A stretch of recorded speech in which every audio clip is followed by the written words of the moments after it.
Welcome to the Learning Pines YouTube. We hope this video helps.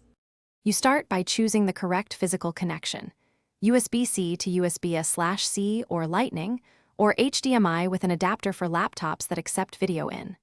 Once you have the cable, enable USB debugging on Android or Tap Trust on iPhone. These permissions let the laptop access the phone display.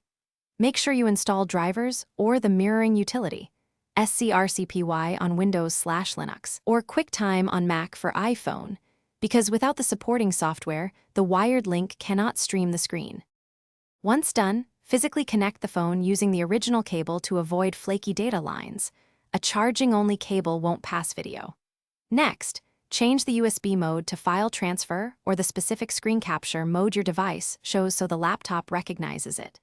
Then open your mirroring tool, run SCRCPY or the vendor tool on Windows, or start QuickTime New Movie Recording on Mac and pick your iPhone. You'll see the phone screen mirrored. Adjust resolution or bitrate in the app if motion feels laggy. To finish, confirm display settings.